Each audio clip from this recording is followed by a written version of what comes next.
Hey guys out there in Facebook, YouTube, and Twitter, J Cherry here. You guys can visit me on my website at jcherrypresents.com and also join my Telegram channel. You saw that address here before I started this live stream because we never know when we'll be disconnected and deplatformed and all that other stuff for talking about things that the big tech giants don't want people talking about. Well, today I want to talk about Yale University and Elihu. I'm probably missaying his name. It's spelled really strange, but it's Elihu. Let's just get into the subject here. Let me pull him up, and then I'll figure out how to say his name. Is Elihu. Elihu Yale. He has a strange name. It's Elihu. So Elihu Yale. I guess that's how you would say it. I'm sorry, I'm being a little tongue twisted. As soon as I get myself all live, something technical goes wacky and distracts me, and I'm like, whoa, what's going on here? So we're going to talk about who Yale was named after. We're also going to talk about Yale doing an experiment on babies, autistic babies specifically, but actually there were babies without autism in this study too. So we're going to get into that a little bit, and some other medical experimentations with Fauci, AIDS, and foster children in Harlem, New York. So let's jump right in and we'll go right to Yale. I'm going to pull this up and I'm going to share my screen with you guys. So bear with me a second. And here we go. Wait, I'm not on the photo I wanted to start with. So let me pull this, share my screen. Can you guys, let's see where I am, if this is coming up. Sorry, guys. There we are. We all can see that. So this is this guy right here. I'm not sure if you can see my cursor. So this guy right here, he is the founder of Yale. And Elihu, I guess that's how you would say his name. I might be missaying it. I've never seen a name like that before. So bear with me if I'm mispronouncing it. So this was a painting that hung in Yale, just out there at the university for years and years, till 2007 when they decided it was taken down, and I believe it is now on display in one of the museums. You know, just saying, you know, look at this, because we could see this little child here. Look at this. This little child here is a slave child. This is the founder of Yale. Now, interestingly, this guy, he had given the largest endowment ever to Yale University, and they ended up naming, he was Connecticut College Gate or something to that effect. And so after he gave this large endowment, the Yale was named after him. So let's just take a few more looks at this. Is a little child. As you can see here, he's got like you know, a collar on with a lock on it. It's really, really disturbing on so many levels too. And so Yale is very adamant that this is no big deal, nothing to see here. Look, he wasn't even really a slave trader, okay? He wasn't really a slave trader. Never mind any of this information here. Never mind this picture of this little child. Never mind any of that. We took it down. It's in the museum, and Yale has done so much for, you know, the underserved communities and the Black community, and Yale is such a great citizen. I'm kidding, right? Can you tell I'm kidding? So it's interesting because Yale was called out on this recently, as a lot of things are happening where statues and things are coming down, and people are very upset about racist issues that we have and have had in our country. And I definitely believe 100% that we have had problems in our country and we still could do more work. I do not believe, though, that Yale can escape this without having to really... Why is Yale separate from anything else that's been challenged in society lately? It's called branding and elitism, okay? Branding and elitism. So Yale is above the rest of us. Never mind their sordid history with slave traders or anything like that. Never mind that they are tax-free in the city of New Haven and are endowed with grants and all kinds of funds, while the part of Yale University in the city of New Haven is very nice, but New Haven is the second poorest city in the state of Connecticut. So what is Yale actually up to? What is Yale doing? Let's take a look. So I came across, I stumbled on this by accident. And I'm going to pull and share my screen with you guys here. So I stumbled upon, well, let me start with this controversy first. There's two controversies that I stumbled upon. So this controversy I'm not as familiar with, but it's really interesting, and it's going to require me to do a deeper dive into exactly what this all was. But apparently Yale did a study without informed consent. People did not know that that the participants in the study did not know that they were part of a medical study. They had no idea that they were part of this, and this was done by, so Yale has the study and has concealed it to 2065, which was really kind of interesting. And I haven't done a real big, deep dive other than the fact that there was no informed consent, that these the study was conducted by child psychiatrist Peter Neubauer throughout the 60s and 70s. It involved at least 8 twins and a set of triplets who have been separated at birth, and now defunct New York City adoption agency Louise Wise Services. In 1990, a decade after abruptly ending the controversial study, Neubauer and the Child Development Center of the Jewish Board of Family and Children's Services arranged to house the locked records at Yale. So Yale didn't do this study. They're housing the locked records there. So it's really interesting, and I haven't really gone into a deep dive on this. I came about this looking to see what other types of things that Yale was up to. Yale does a lot of clinical trials. They're all the time. You can see things with Yale for clinical trials. I could see it in my feed all the time, be a part of this clinical trial. And so I just found it really interesting that they do all these studies. And of course, people who have informed consent, that helps with science and medicine. And they participate in these studies with informed consent. I don't know how much informed consent any of these entities are giving out to the people who are participating in these medical studies. But as long as there's informed consent, I'm not going to beat that horse like crazy. I believe in informed consent. You have the choice to participate in a medical study or not. But sometimes people don't have a choice to participate in those medical studies. So it's really interesting, and we'll get into more of that. But first, let's get into this study. This was, let me see here. Where did I go? Did I not pull that up? And of course, hold on a second while I grab that link for you guys, because I didn't put it here. So Yale did a study on children. And this particular study that they did was done on babies. Hold on a second while I pull this link. I thought I had added the link up, but I didn't. Give me a second while I get this up so I can share the screen with you guys. So Yale did a study to scare babies. 2-year-olds, 3-year-olds was like the age range. And the idea of the study was to study autistic toddlers and see how they do when people scare them. So it was like a torture study. I mean, what else could you call it besides like a torture study, really? I mean, this is fundamentally bizarre in so many ways. So let me share the screen with you guys so you can see here. So here we go. Yale study on distress in autistic toddlers draws ethic concerns. The Yale study that developed mechanical spiders to assess how autistic toddlers responded to emotional distress has drawn widespread criticism, as it should. And what they were doing is they were scaring toddlers and babies with autism and seeing how they reacted. You can't make this up. Like, what was the point of it? They were studying adrenochrome. It gets even deeper than that. And I've got more to say on this, and I have a lot of different notes on it, but this is just like to scratch the surface. There's a lot more of a dive that I want to do into this, but I stumbled into this on accident. I was commenting on a post, and someone shared this with me. I was like, are you kidding? Are you really kidding? Did this really happen? No, and it did. Okay, so let's take a look at the methodology.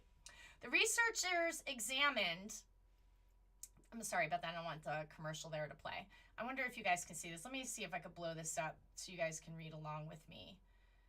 Okay, so the researchers, they examined, let me see, why is this going? Sorry about that, guys. Let's see if I could just get this in there. Okay, perfect. Now you guys can see that. The researchers examined how toddlers responded to potentially threatening stimuli, including masked strangers and a mechanical dinosaur. The paper explains that they looked at how distressed the toddlers were, the visual attention they paid to the stimulus, and how they tried to regulate their emotions. The goal was to better understand variations in emotional response between autistic and neurotypical children, as this could give clues on how to head off emotional problems, including anxiety, depression, and autistic children often developed later in life. 42 autistic toddlers and 22 typically developing toddlers participated in the study, according to the paper. The children were about 2 years old. Participants with ASD were referred to a university clinic for a differential diagnosis of ASD by their parents or healthcare providers, and the typically developing children were recruited through advertisements between November 2015 and October 2018. So there were 3 trials in which a large mechanical spider crawled toward the child, the paper explains. Then a female stranger wearing dark clothing, a hat, and sunglasses entered the room, approached, and leaned toward the child for 3 seconds. After a female stranger dressed in dark clothes and wearing a grotesque mask entered the room, the mask ranged from Star Wars characters to vampires. Finally, there were 3 trials in which a mechanical dinosaur with a red light-up eyes approached the child. What? What? Listen, this is crazy. The researchers were trying to assess the intensity of the toddler's response by evaluating their facial and vocal distress, including fussing and crying. Additionally, they calculated the time the toddler spent looking at the threat compared to other areas of the room. The researchers examined the toddler's strategies for emotional regulation, such as whether the child tried to communicate or reach towards their parents, moved away from the threat, sucked their thumb, or flapped their hands in fear. Though there was variation in reactions, all of the children reacted mildly to the probes, at most raising their eyebrows or making a vocalization that seemed negative. And that they are so kind of coding this over. This is a report, like an article that came out of the Yale paper, the Yale Daily News blog that I pulled up. But you can go and you can look in the study, and I should have put that link in there and pulled that up for you guys, and unfortunately I didn't do that. But there is a study that you could look up. You could just Google up the study or DuckDuckGo it. I hate Google. Even though I'm using Google Chrome right now, it just works better with my software system. So so they were criticized, obviously, as they should be, for doing this. So since the study was published, thousands of people have reacted to it on Twitter. And good thing that they did. So they got a lot of pushback about it. And there was a review. The directors of Yale Interdisciplinary Center for Bioethics explained that the institutional review boards examine study protocols to determine the quality of the science. They also look at studies' risk level and scrutinize the language of the informed consent agreement to make sure it is plain enough and easily understood. I hope so. It's really interesting that they were doing this, and what was it that they were actually looking for when they decided that scaring autistic children was something that they should be studying? What was it that they were actually looking for is a question that I have. And there was some stuff about adrenochrome, how much adrenochrome was in their blood. How much fear and adrenochrome did that produce? In fact, I'm just going to see if I can pull up the abstract for that Yale study, which I failed to do right before I went live. I thought I had everything. Study of autistic children and adrenochrome. Okay, so let me see if we can pull this up. Of course, I spelled adrenochrome wrong. But here, let's take a look at this. This is, it's really quite fascinating, as I'm using Google here, and I told you guys to use DuckDuckGo. But let's see if we could find the actual clinical study here. I had it down before in my notes, but let's just take a gander over here. So this was how the brain, let's just take a look at their abstract. We're not going to get deep into this study. I haven't read it fully myself yet, just kind of learned about this and have been thinking about this for quite a bit of time now and wanting to talk about it more and see if anybody else out there has any information more about this study that was done to children, babies. I mean, they're babies. Okay, so how the social brain develops and how infants and children learn about the social world is key to the work of investigators in the Social Neuroscience Pod. Using eye tracking, dense array electropalography, I think I'm saying that right, and neuroimaging, the Autism and Neurodevelopment Pod member focuses on development disorders such as autism and other neuropsychological disorders to understand the development trajectory of social recognition. So I'm not sure if this is actually the study. So let me take another gander over here and see if we can find the full study. Okay, so here we go. No, that's biological probes. I'm so sorry, guys. I had that pulled up and then I totally lost it. Let me take you guys back to this article. I will pull up that study and we'll go more into that at another time. This is just the article coming out of Yale. Yes, they did do a study on autistic toddlers, draws ethic concerns, and it is really strange. They used scare tactics and made the children very scared. And I wanted to show you guys that they were looking for things in their blood to measure the amount of fear that they had. They would do a blood test and test the amount of adrenochrome that was in their blood. So it's really interesting, and I'll pull that up and do another live and talk more about that because I want to get more into this whole idea of experimenting on children and what that really means, especially as we're coming into a period right now where children are being sought out to participate in the trials for the COVID vaccine, which is, I don't know. I have so many thoughts about medical experimentation on children, how you get adequate informed consent, and what is it even ethical to do that? Do we as a society need to experiment on children? And some people would say, well, yes, we need to test medicines and vaccines on children and people who give informed consent. That's fine. It's all good and well. Well, let's take another look at something that happened a while ago. I want to bring you back to Dr. Anthony Fauci, who has been the head of the NIH, that's, what's his exact title here? Dr. Fauci, let me pull him up. He has been the director of the infectious disease and allergy. There's a long wind of it. I just call it the NIH, but it's more than just that. And he has been the director since the 80s. So part of what's really interesting about him, and here he is. Do you know he makes more money than the president?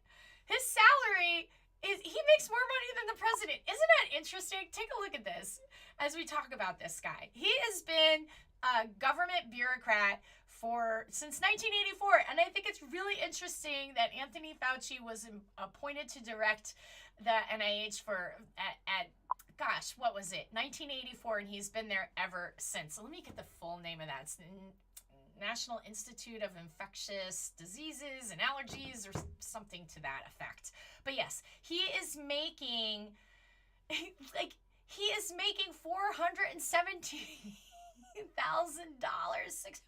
Oh my God. Take a look at this. Look at this. So there's the president's salaries. And so you could see that as of 2021, they get $400,000 a year and $50,000 in expense account as of 2021. So Fauci is his salary. I don't know what other benefits he might be getting in his package, but he is the highest paid federal employee, even makes more money than the president of the United States. And in many ways, I'd say he has more power than the president of the United States. He has a lot of power because he is dictating public health right now. He is leading the charge on a lot of things that makes me ask a lot of questions. Why don't we take a look at this? So this is the Vera Institute. This is a 500-page report based on the foster children in New York. So at the request, let me see if you guys can see some of this. I'm going to blow this up. I'm going to post all these links in the comments so that you guys can see them as well. This is really fascinating. I'm sorry as it's going in and out of me. I'm trying to blow it up so you can see it with me, and I'm getting such a headache about it. So I'll read a little bit of it to you. I'm not going to get deep into this, but I have a link. It's 500 pages, guys. It's a long, long study. And this is by the Vera Institute. And I was turned on to this by Vera Shiraz, who I got to meet and film in early January up here in Hartford at the Capitol. And she talked about this.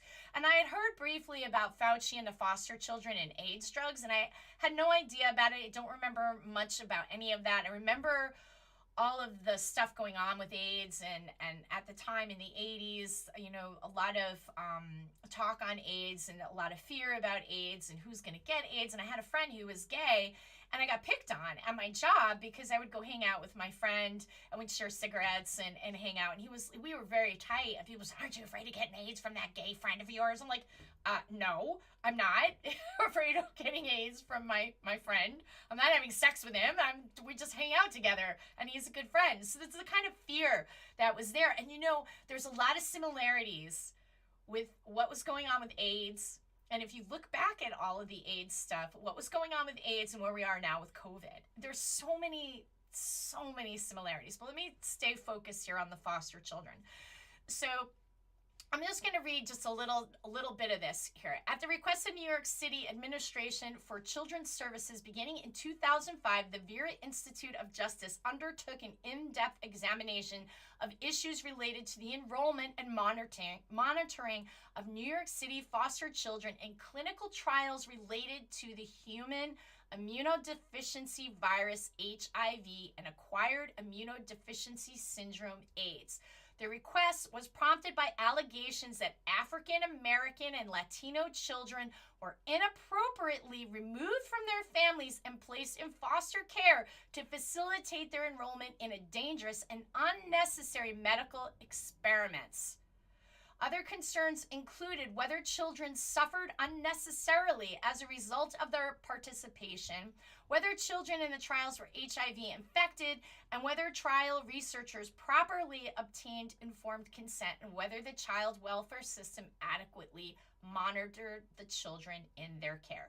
This is a 500-page report that you guys can go and look through. It's pretty dense and intense. So I'm just still in the middle of looking through this. But as I was reading through it, it took me to the journalist, you know, back in a day when journalism was a thing. Remember that? You know, independent journalists breaking stories down that we need to hear as a society. These uncomfortable stories that weren't fun for him to write, I'm sure, because what I'm about to show you is really disturbing. And the thought of what was happening, it's just mind-boggling what these poor kids were going through and put through. So here is the, let me pull this up for you guys. Hold on a second while I pull this tab over here. So there's a link that I'm going to share with you so you guys can go through this yourselves as well and take a look at this. So we'll just jump around here. Let me bring you back to my share screen. Oops, that's the wrong thing. What the heck did I do here? Hold on a second while I fix that. I have a slight mistake. Doesn't that look funny? I'm having a moment. This is live in real time, and it totally switched out on me. I apologize for that, guys. I totally apologize for that. So hold on a second. And there's my green screen. Hold on. I'll get my I totally lost everything here. Oh, no, I have bricks. I think I want my COVID back. This is live in real time, so bear with me here. There, got my COVID back. The power of a green screen. I totally apologize for that. So let me share my screen with you guys. Hold on a second. And so here we go with this whole thing here. I'm going to move myself over here so you guys can see. So I'm going to blow this up for you guys as well, too. Hold on a second. I lost my cool little transparent thing, but that's okay. I can't fix it live in real time. So here we go with all these different sections here. Let me just read this to you guys a little bit. So I can blow it up here. Apologize for that. So this is the foster child drug trials, and it's hard for, so I'm just going to kind of click. Let's go into the first link. I'm going to click on the first link, get you guys into here. So let's take a look. So this is, if you guys could see this, it's a little hard to show because it's like filling my screen up and you guys aren't going to be able to see all the words. I'll read just a little bit for you guys, and then you can put this in, you can go and you can read these documents yourself. So hold on a second while I pull this up and read this to you guys. So in June of 2003, investigative journalist Liam Sheff got a call to investigate Incarnation's Children's Center, ICC, a Catholic orphanage for HIV positive children in New York City. He was told things were happening there. Some of the children were orphans, and other orphans have parents who are drug users and unable to care for them. Still, others have parents and families whose parents cannot or will not enforce the heavy drugs regimen. That is when city agencies brought the children to ICC, which is the Incarnation Children's Center. So these children were brought to this Catholic charity thing, and in the beginning of this, they were cared for. And then things went south, and all the nuns that were there caring for the children were gone. And this is what started to happen. So the ICC is a foster home administered by the Catholic Home Bureau, which I've already discussed that with you. But the primary drugs used in the trial at ICC were AZT, developed in 1964 as a cancer research lab. AZT is a chemotherapy drug used to kill cells that make up living tissue and blood. It works by disrupting cellular replication at the genetic level. And so what was happening with these children, the parents of these children were getting so fundamentally sick. The children in the foster care were getting sick. But there's one particular story that the writer connected with a woman named Mona. Now, Mona had these children, so she was given custody of these children, and she wanted these children, and they were born. The mother was drug addicted. Crack was a heavy problem back in the 80s. And so there was an epidemic, especially in New York, like places like in Harlem where this house was. This Catholic Charities house was in Harlem. And so what was happening is that these moms would give birth to babies. Now, Mona came in and took custody of the child. What the state was involved, though, because the mom immediately lost custody of the child. She was HIV positive, and a baby is born and has all kinds of, problems. So immediately the child is put on drugs. And so what was noticed that the children weren't developing well. They had a lot of problems, and they didn't like taking the medicine. They call it medicine. They didn't like taking the drugs that they were prescribed. So Mona stopped giving the child the drugs, and the child improved. And the state of New York came and took the kid away from her. They came and took the kid away from her. There's a really interesting documentary that you guys can view on this, and it's called Guinea Pig Kids, and I found it on YouTube. I was gonna play a clip of it for you guys, but the audio is really off and hard to understand, so I figured you guys go check it out. You can look it up on YouTube. You have to dig a little bit to find it, but I did find it. It's old. It's called Guinea Pig Kids. Or you can look up the original writer of the article. I listened to a whole radio show that he had done on this very subject and on what he discovered, and it's really, really profound. And this particular source that I'm sharing with you is loaded with all kinds of links that you can check out. And I'm sorry that it's really hard to I like to share the screen and have you guys be able to read it, but he really gets deep, nitty-gritty into stuff here. Real classic journalism. He blew this wide open, and as you can see, he's got all these different links here that you can read about, because not only did he talk about the foster children, which is really interesting, and I'm going to go back and forth with that, he talked about the foster children being given these drugs. There was another story that where a nurse who worked in the facility that was called the Incarnation Children's Center, ICC in Harlem. So there was a woman that worked in the ICC in Harlem, and she fostered two of these little girls. These two little girls were half sisters born to a mother with HIV, and they were on the drugs when she took them in. So she took them into her family. She wanted to adopt them. She was a loving mom to these children. And she did everything she could to help these children. She would be religious about giving them the medication. And then for some reason, she decided to stop the medication to see what would happen. I think maybe one of the children didn't want to take it, was very vocal about that. And she stopped giving the children the medication. And the kids started to do so much better, profoundly better. She was so excited, right? Yay, the kids are doing better. It's like a miracle. You know, the kids are running and jumping and talking. Whereas before on the medications, they were lethargic. They weren't eating. They were constantly sick, had a lot of diarrhea and serious health problems. And then off of these medications, the children rebounded and did very well. Shortly after she told the authorities, they call it the association. In Connecticut, we call it DCF. In New York, it's like a Association of Children and Families or something like, I forget the acronym to it. But she told the Children's Services of New York that, wow, the children are doing great. Well, they came to her house one day, just, showed up. And she said that would happen often. And they showed up at her house and they took those children away from her. And then they charged her with abuse. And she was convicted of abuse for medical neglect. This is true. All of this is true. You can find all of this in the stories, and I will post all of this in the comments after the live stream, where you can look at this. There's a huge wellspring of information that we all need to look at about HIV and what was going on too with Fauci and these foster children and the government.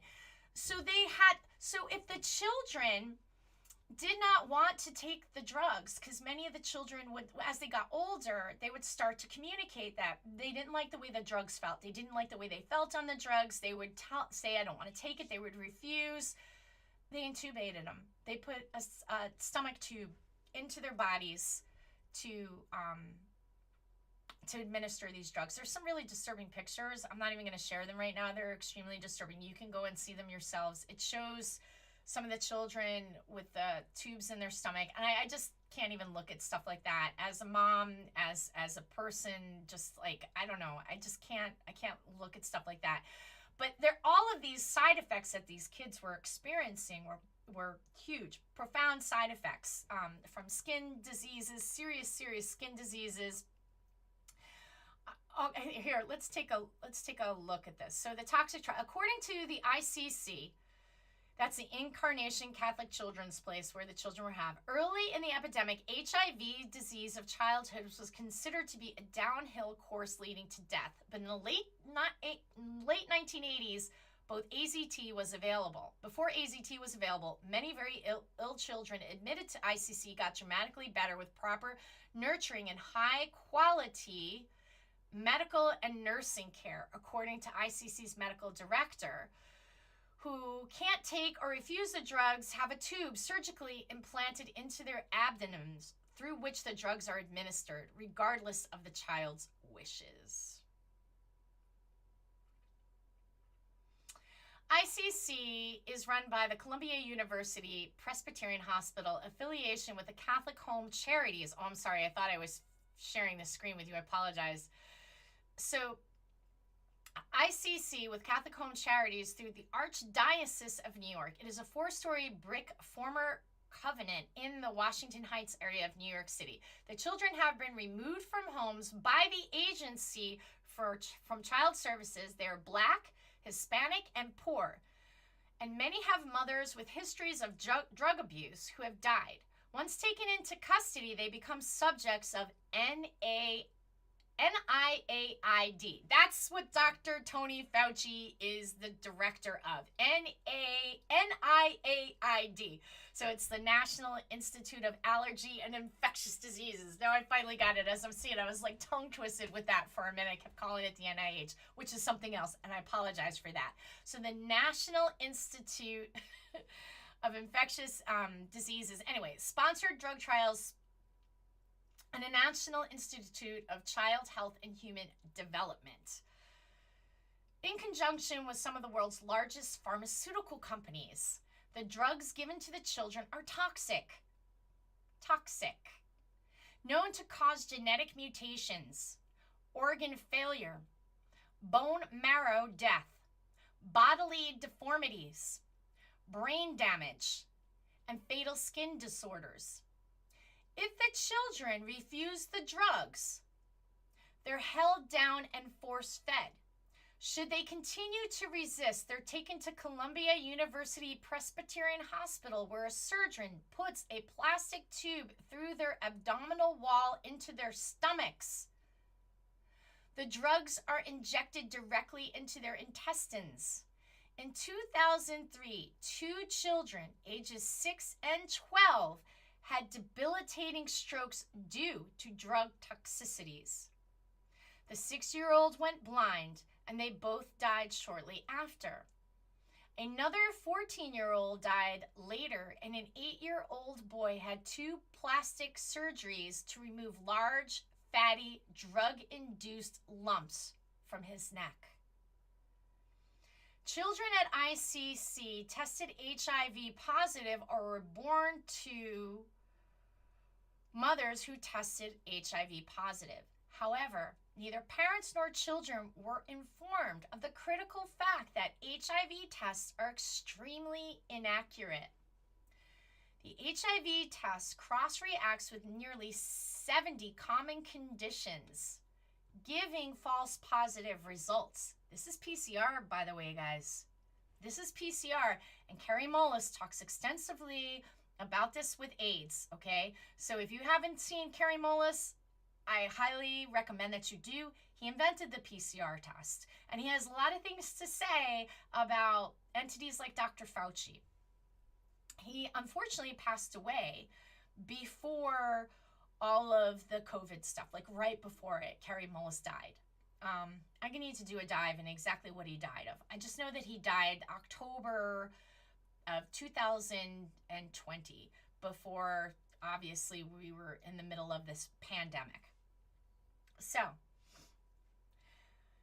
So here we go. Giving false positives. They include common colds. This is what would give you a false positive for an AIDS test. They include common colds, herpes, hepatitis, tuberculosis, drug abuse, inoculations, and most troublingly, current and prior pregnancies. Wow. Because a lot of times these women were tested in hospitals. They had to be tested for HIV in hospitals, and then they were forced to go into treatment or be pursued by child services for medical neglect. I mean, these are real things in our modern day society that continue to this day. I believe that they're still testing pregnant women in all hospitals for HIV. I believe so. I'm not 100% certain on that. If somebody has some information on that, please share. Factors that cause false positives in pregnant mothers can be passed to their children, who may also be given a false diagnosis. Most people have never heard of this undoubtedly best kept secret in medicine, though it is well known to HIV researchers. Researchers don't tell the doctors. They certainly don't tell unwilling child subjects for the next generation of profitable drugs. Now, here's an interesting thing, too. Now, this is a really interesting story that I'm going to share with you guys about this woman named Christine Majory. Christine Majory. Okay, so I had followed her. I even communicated with her about 20 years ago. I connected with her, and we went back and forth on email because I was doing a lot of research on AIDS at the time. I was very curious about it. I've always been curious about health and illness and those kinds of things. So I communicated with her because at the time I was having a baby, and I was really concerned about all this HIV stuff and what that all meant. And I was talking to her. So she had 2 children that she never had tested for AIDS, and they were born healthy. They were born at home. In fact, there was a magazine. She was on the cover of it, Mothering Magazine, and she had a pregnant belly with AZT crossed out on her belly. And so let me read you what he says about her. When Christine Majory tested HIV positive in 1992, her doctor told her to get ready to die. She was told that AIDS drugs would make her sick, so she skipped them and used natural methods to support her health. Had her babies outside of a hospital with midwives. By the way, that's not written in here. I know that because I spoke with her. A year and a half later, she was so healthy that her doctor told her she should retest. The test came back negative, intermediate and positive. After investigating medical literature, Miss Majory discovered that HIV testing was highly inaccurate. She also found gaping flaws in the HIV hypothesis itself. She later founded Alive and Well AIDS Alternatives and had 2 children who were never tested for HIV. They were raised on organic food and naturopathy and were healthy, intelligent, and active and drug-free. They regularly saw a pediatrician. They were 2 of thousands of healthy, positive people in a natural immune system regimens. Let me just go into a little bit more here on Christine. Now, I had connected with her about 20 years ago, had a great conversation with her. Well, the story ends very sadly. So she passed away. First, her daughter passed away. There's something really fishy about this story. So her little baby, well, she was 3. Her daughter was about 3 years old and given an antibiotic, and she died. She had an antibiotic allergy, and they said she died of AIDS, but she didn't die of AIDS. She died from a reaction to the penicillin. And so after the baby's death, Christine, I think it just must have been really hard on her. And she had a son, and her husband or partner was making a documentary about AIDS. And she was getting a lot of attention, and she was quite the activist. So when her child died, and headlines were all over the place that her child died of AIDS, anti-AIDS activist, baby dies of AIDS.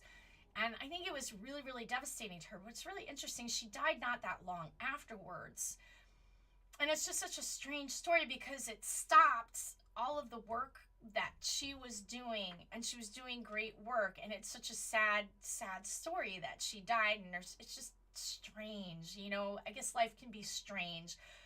But I wish I could say there was a better turnout for her, because she did do so much. And she was such an activist and an advocate, and pointed out many things, and did give birth to healthy children who were otherwise healthy until this child was given an antibiotic that ultimately killed her. I mean, that's, there's theories involved. I don't have that as a fact, okay? I read through the stuff about her and her death and some ideas behind that. But as we know with the PCR, you don't test for AIDS. There's no test for AIDS. It's HIV, which is... We could go all into that with a PCR. And Carrie Mullis, there's a great video of Carrie Mullis that's still online, and I hope it keeps popping up. The more they take it down, let it pop up again, talking about this very thing. Like, you can find anything in any one of us. And he went into this whole thing, Carrie Mullis did, about the Buddhist ideology that we're all connected and interconnected, and you can find anything through PCR tests, and he heavily criticizes Fauci. And I wonder what it'd be like if he were alive today, and what he would be saying right now with all of this. All right, so I'm going to take you back over here. This is a really powerful article that it's just really powerful. It's got tons and tons of information that I hope that you guys go and check out yourselves and read, because it is mind-blowing, the information here. Let's just take a little bit more of a look here. The description of the drug trials. To read the list of drug studies conducted at the ICC and sponsored by government agencies is to take a trip through the nightmare of pediatric drug research. The effects of anti-HIV treatment on body characteristics of HIV-infected children is shocking for the causes of wasting and lipodystrophy. Fat redistribution. I've heard about this. By using drugs known to cause wasting and lipodystrophy. The safety and effectiveness of treating advanced AIDS patients between the ages of 4 and 22 with 7 drugs. Some at higher than usual doses.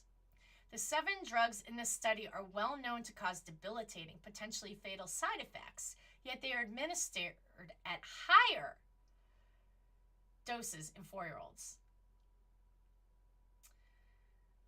So Stavdine alone or in combination with Disonese, Stavdine plus Disonese has killed pregnant women. I didn't know that. A vaccine study to administer to children 12 months to 8 years using live chickenpox virus. One consequence of a live virus vaccine can be a disease itself. And these are just different things that he's going into. It's really quite interesting. So inside ICC, illegal non-drugging. Mona. Now, this is the woman that I was talking about. So let's take a look at this lady here. Mona's son, Sean, was put on AZT in infancy and has lived in a virtual coma his entire life. He was fed by a tube through his nose until he was 3. The drug made him ill and lethargic. He could not play without becoming exhausted. Sean became sicker every time Mona gave him the drugs, so she cut down the doses. His energy levels began to improve as she continued to wean him off the drugs and started taking him to a naturopath. For the first time in his life, he became a normal boy. He could play with other children. He could walk. He could run. He smiled. He laughed. He was normal. The Administration for Children's Services, ACS, is what they call it in New York, came down hard on Mona for not drugging Sean. She was sent to an AIDS specialist in Bethel, Israel. Sean was put on a miracle drug, nevirapine. Within 6 months, he was on life support due to organ failure. At this point, the ACS decided that Sean should be put into ICC for 4 months. The child was imprisoned there for a year before Mona hired a lawyer to get him back. According to his medical records, he has been administered AZT, nevirapine, and in the intensive care unit. Then they put Dana on drugs. At 13 years old, Sean was 4 foot tall, weighed 50 pounds, and walked with a shuffle. He was an AZT baby. He was stunted with cells damaged from the inside out. And then he goes on to say about nurse Jacqueline Huger tried to adopt 2 little girls from ICC to raise and care with her husband. She administered the drugs by the book for about a year, watching them steadily get sicker.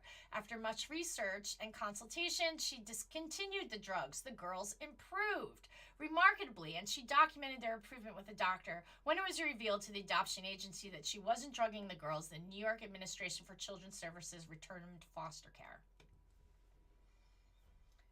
So, you guys can go and you can check that out yourselves and read that. It's a very fascinating thing. So I'm going to move on along because I don't want to take too long here because I got more stuff that I want to talk about with you guys. So let me take you over here real quick. I'm going to pull this up and where this all led me and how this all began, as things do like that. Let me just pull this up. Hold on a second. Let's share this screen with you guys. This is, you see that headline? U.S. likely to start COVID-19 vaccination in children by late spring or early summer. Dr. Fauci. Dr. Fauci.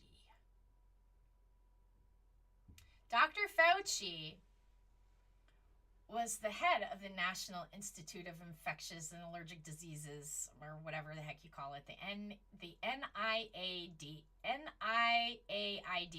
okay? He's been the director of that agency since 1984. He makes more money than the president does, Dr. Fauci. So let me take you over here for a second. He's so much fun. Did you guys see that picture of him? Did I share that screen with you? I did. I did share that screen with you. Here it is, the headline there. U.S. likely to start COVID-19 vaccination in children by late spring or early summer. So I'm going to take you back over here to these things here. So there's more stuff on the HIV stuff and the house that AIDS built, which is really fascinating. This is by the same journalist going deeper into the National Institute of Allergies and Infectious Disease, a division of the NIH. So it is a division of the NIH, National Institute of Allergies and Infectious Disease, that Anthony Fauci has been the director of since 1984. 1984. So as we segue on to something, I want to share this little video with you guys. This is mind-blowing because I'm going to tell you something here. I'm going to get this back to the beginning.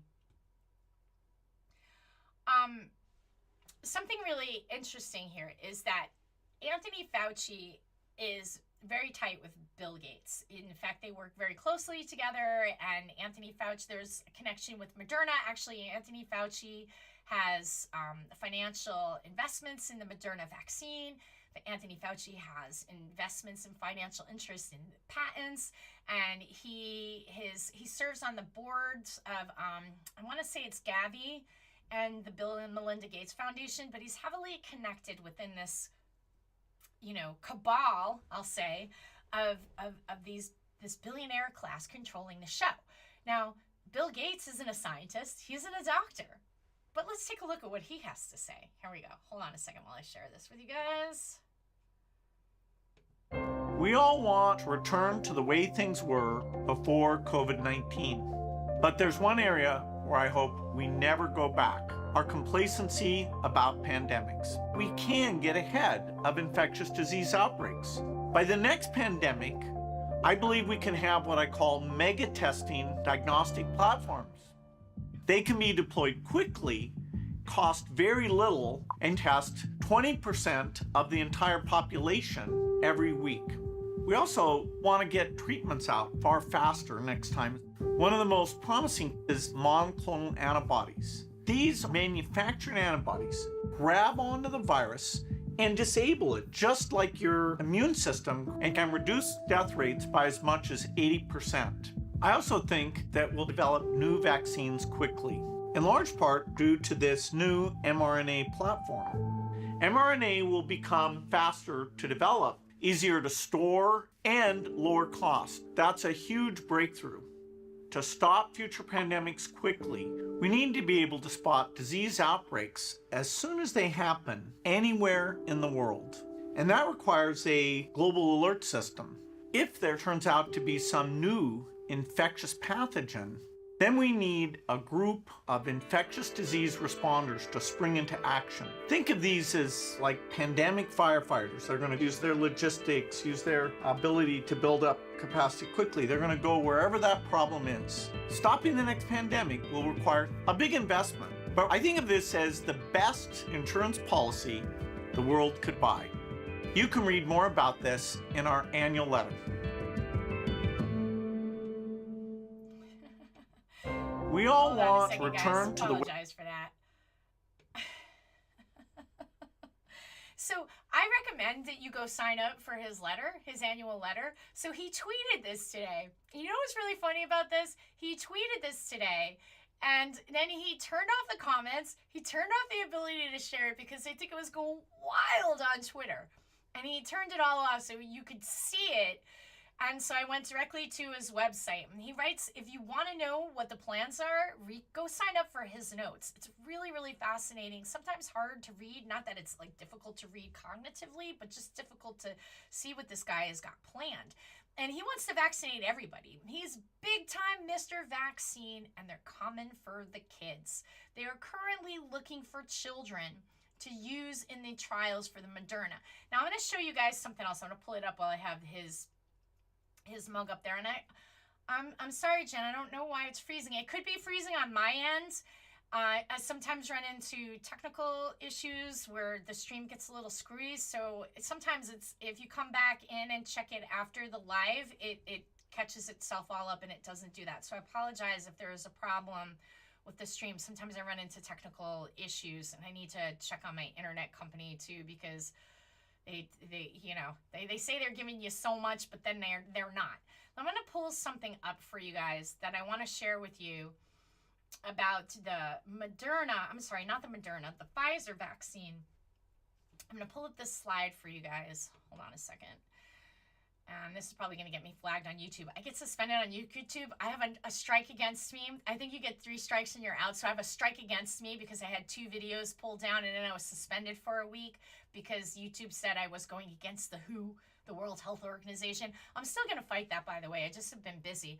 But whenever I talk about vaccines, I've subject myself to censorship. So please join my Telegram channel. It's J Cherry, just J Cherry Presents. So J Cherry Presents, TEJ Cherry Presents on Telegram, and you can find my website, which is undergoing massive reconstruction, but that's jcherrypresents.com.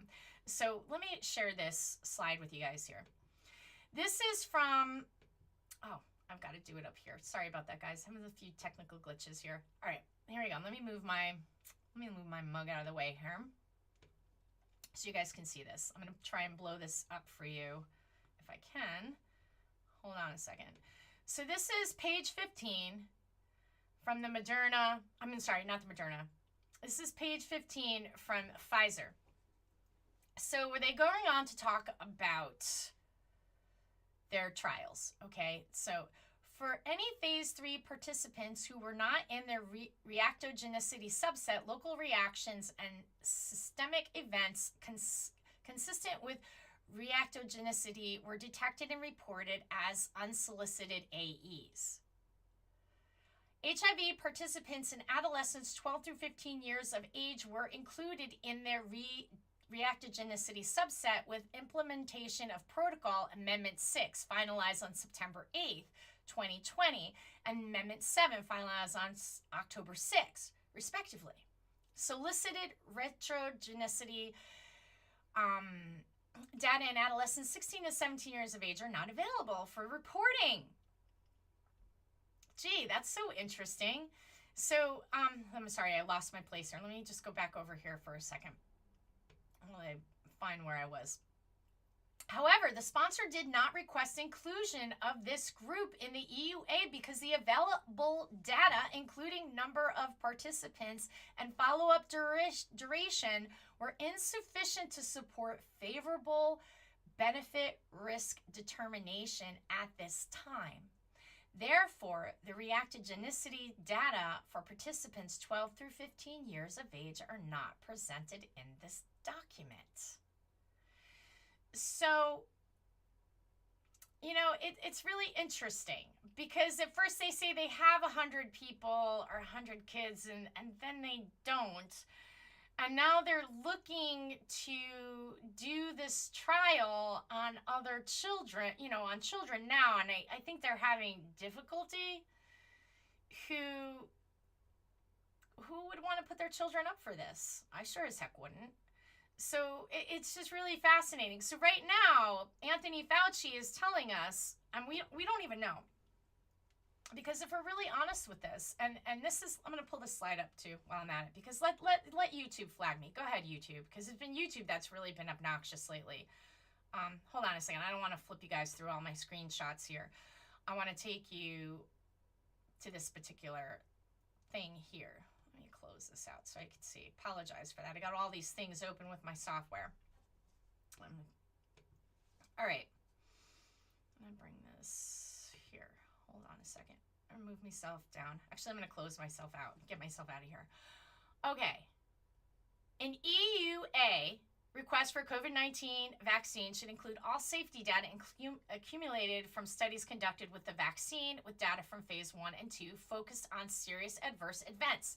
Adverse events of special interest in cases of COVID-19 among study participants. Phase 3 safety data should include characterization of reactogenicity, common and expected adverse reactions shortly following vaccination in a sufficient number of participants from relevant age groups, and include a high proportion of enrolled participants numbering well over 3,000, followed for serious adverse events and adverse events for special interests of at least 1 month after completion of the full vaccine regimen. The phase 1 and 2 safety data likely will be of longer duration than the available safety data from phase 3 trial at the time of submission of an EUA request, and thus are intended to complement the available data from safety follow-up of ongoing phase 3 studies.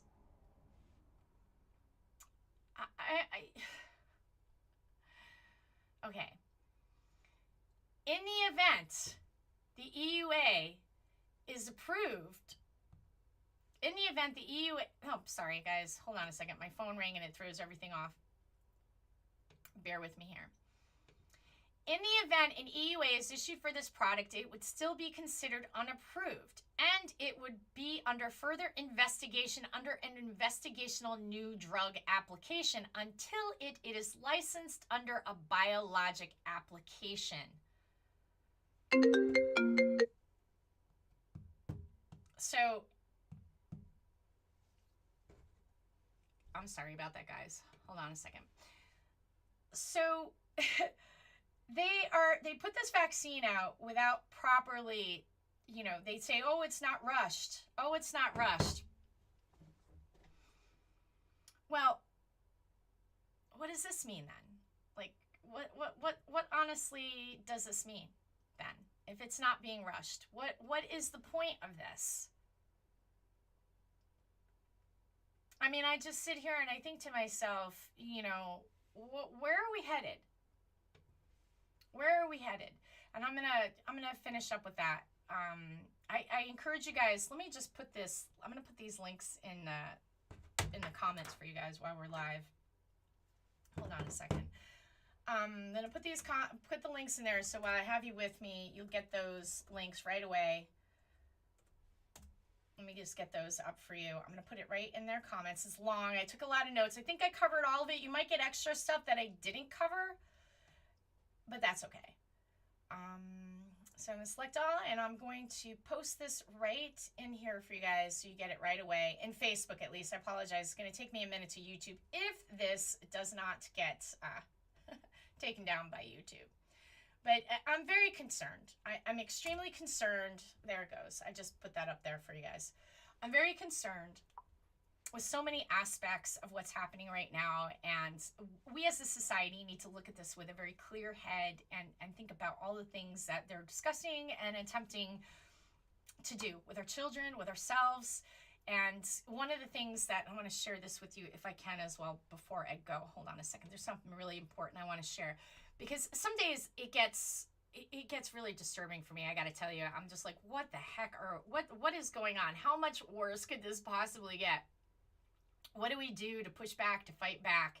How do we deal with this? Well, let me share this with you. This is one of my favorite nonprofit organizations. They also produce the High Wire. And let me pull this up for you guys. Hold on a second while I grab that screen. So they produce the High Wire. This is the I can here. Hold on a second. Oops. Here we go. So if your employer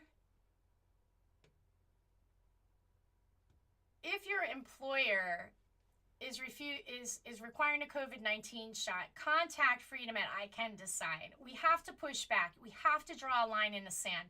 There has to be something that we can do together, supporting each other, and like, here we are, let's stand our ground, let's draw a line in the sand. Where is your line? Where is your line in the sand? Mine has definitely been drawn. I draw my line at masks and vaccines and medical procedures that the government wants to mandate. I am not anti-vaccine. I am pro-medical freedom, pro-medical choice. I support your right to decide to get this vaccine. I also support your right to research this vaccine and encourage you to research this vaccine and draw your own conclusions based on what you find. Yes, you are smart enough to do the research. If you can read, you can do the research. And there's tons of information out there if you just want to look and take responsibility for your own health and your own choices. I think when the government takes on this approach of public health where they mandate medical procedures, we're slipping into the slope that Nazi Germany slipped into. Now, some people would say, oh, that's so dramatic of you to say. But I've been doing a lot of research on Nazi Germany. The Nazi Socialist Party is what they were. Used public health, propaganda, and socialism. And I know people are going to get really upset with that, or some people will. I'm not a fan of socialism. Socialism and having your roads being paved is not socialism. We need to sit down and have a good conversation about socialism, okay? So what the Nazis did was they took total control. And when you have a socialist society, it's top down. Who at the top is telling you and paying for these services? Medical care for all. Sounds great, right? What strings attached are there? I think there are better ways than to have the government control things. Because when you put your power when you put your ability to make medical decisions and have autonomy over your own self, and you give that over to the government, you are giving yourself over to an entity that does not have your best interest. That's my opinion anyway. So on that note, I'm going to end this live and say, guys, keep doing the research. Check out those links I shared. fascinating information with the whole Fauci and the foster children, also with Yale. I'm going to be doing more a deeper look at the Yale studies, particularly the study with the autistic children where they're scaring and freaking toddlers out. I'm like, that's torture. Like, how is that even possible? And I also want to get into a talk about Guantanamo Bay and how they masked the prisoners. That's for another day. Maybe I'll try to pull that one together tomorrow. I've got a bunch of information and trying to not go overboard and be like all over the place and stay streamlined. So on that note, I'm gonna end today. So stay strong, stay informed, and we'll be in touch later.